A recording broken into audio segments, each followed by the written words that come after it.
Good morning, this is Dylan Jovine from Behind the Markets. Happy Thursday. Today is December 19th, and we are coming around the bend of December, heading right into the new year. And today what I wanted to talk about was something that came out, a news story that broke this week, that there are merger talks between Honda and Nissan, which is utterly fascinating to me.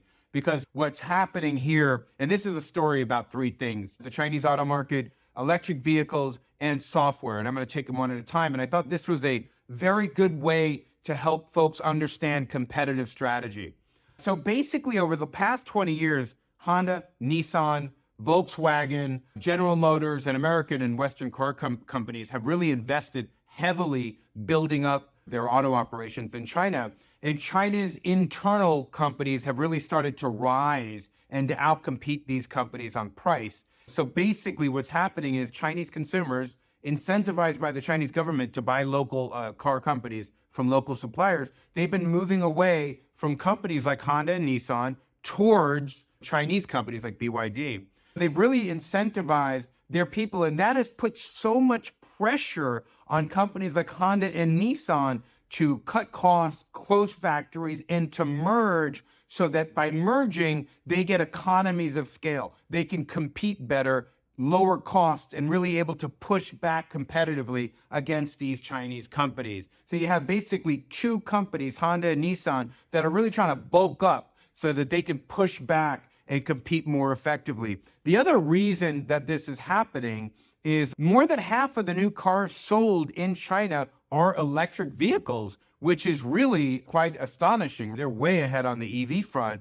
So basically you have a situation where, because most of the cars they sell now are geared towards Western markets like the United States and Europe, where EVs haven't really taken off on the same level, their entire manufacturing facilities are designed for gas cars, combustion engines, which China got to start from scratch and say, well, we could just sidestep the infrastructure that it takes to build combustion engine cars and just really push into EVs starting from scratch.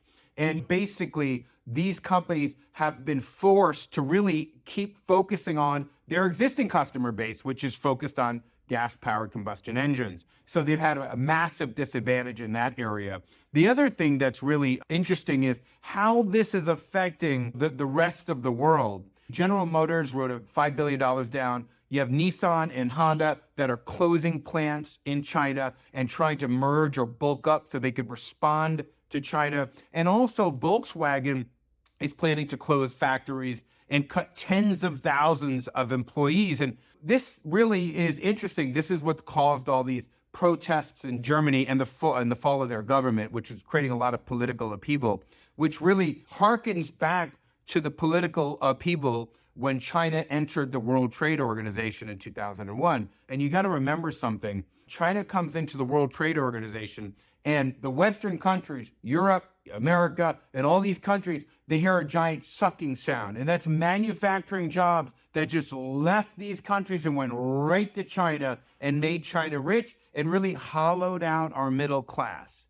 Terribly hollowed out our middle class, which led to the rise of the populism that we've seen in Europe and, of course, here in the United States. It's interesting how competition, how the rise of one giant country with over 1 billion people could have such a shock around the world over the past 24 years. First, by taking jobs, but to support their growth. And once they get to a certain level of growth, their car companies are now able to compete. Now they're sucking out a bunch more jobs, which is just, it's an interesting thing. By some estimates, the geniuses of this country in the West who brought China into the World Trade Organization, and this is Bill Clinton, George W. Bush, basically the entire government elite establishment, cost America, by some estimates, 8 million jobs.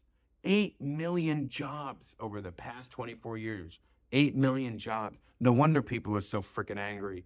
Anyway, we could see a mini version of that shock happening right now, which is why Honda and Nissan are merging. They're trying to respond competitively by bulking up, firing people, cutting costs. Volkswagen is going to cut tens of thousands of employees. General Motors will likely face the same kind of challenges in the coming weeks and months. They just have been a little bit late to admit that, but this is what's coming. Just fascinating stuff about the merger talks of Honda and Nissan. And we, of course, wish them the very best as they really try to find a way to compete in this very new China market. Anyway, have a wonderful day. See you tomorrow.